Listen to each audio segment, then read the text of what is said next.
finite and infinite sets. A finite set has a countable number of elements, which makes sense to you. So if I have a look at my first example, if A equals a set of vowels, and the set of vowels we know is A, E, I, O, U, then the number in A is very obviously 5. If Y is the number of people in Australia, then Y is approximately, well, let's just say it's maybe 23 million. So whilst this population in Australia is very large, you can still count the number of people in Australia by having a census. So we can still do this. So the set of grains on a beach is going to be some very large number, isn't it? And the way we could count this is we could actually somehow or other count all the grains of sand. So there is a finite amount. I mean, it's not realistic that we would do this, but that's what I'm trying to get us the understanding of. An infinite set has an infinite number of elements. So if I think about if Z is a set of all integers, then the number in Z would have to be infinite because there's an infinite number of integers. If R is a set of all real numbers, then the number in R must also be infinite because there's an infinite number of real numbers, just like there's an infinite number of integers. The set of fractions between 1 and 2 has an infinite number of elements. That's because the fractions between 1 and 2 could be something like 1.5, 1 3/4, 1 1/3, 1 1/10, 1 100th, 1 1,000, 1 2,000, 1 3,000, and so on. Okay, so let's have a look at what we call set builder notation.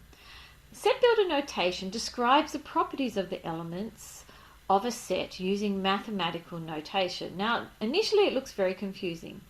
This is saying the set A is made up of elements X such that X is between -2 or less than or equal to, between -2 or equal to -2 and 4. And another way of writing it is, instead of having this straight line here, is to have 2 dots. And I've also got here that X is a set of real numbers. So this reads a set of all X such that X is an integer, because Z is our integers, between -2 and 4, including -2. Okay? The notation, the line or the 2 dots means such that. So once we've looked at the notation, what we get to do now is to actually write some of our sets using the set builder notation. So if I have a look at this set here, this is a set, and if I could draw my brackets properly I could, and yours are going to be much better than mine. X such that we're going to have it between less than or equal to 5 and 9, and X is an element of the integers. That's one way of writing it. So another way of writing it could be that X is between 5, or I could say now less than 10, and X is still an element of the integers. And that makes sense to you because it's got to be equal to 5, but if I say it's less than 10, the only integer, or the first integer that is less than 10, would be the 9. So that is still defining this set. Now another way of writing it would be X such that, now let's make it between 4, less than 4, and 10, and X is still an element of the integers. So that makes sense to you as well because it's saying X is between 4 and 10.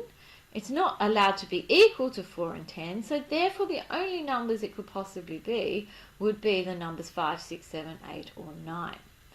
And there is also one more I could write, and maybe you could stop the video and have a go yourself. It's where X is between 4 and less than or equal to 9, and X once more is an element of the real integers. of integers. Okay, so let's have a look at my next example. Decide whether each set is well defined and give reasons. So let's have a look at this first one. Now, whilst it's saying there's some value for x and y equals 5, I don't think this is well defined. So let's say it's not well defined. As we don't know what set x and y belong to. We don't know whether they belong to the integers or the real numbers or what's going on. I have no idea. So let's have a look at x, the next one. X is p, and p is a prime number and a multiple of 10. So I could say that this is well defined. And I have better solutions in your notes. It is well defined since all multiples of 10 are integers and all prime numbers are positive integers. And for my last one, I've got x such that x is less than or equal to 200. So this is not well defined.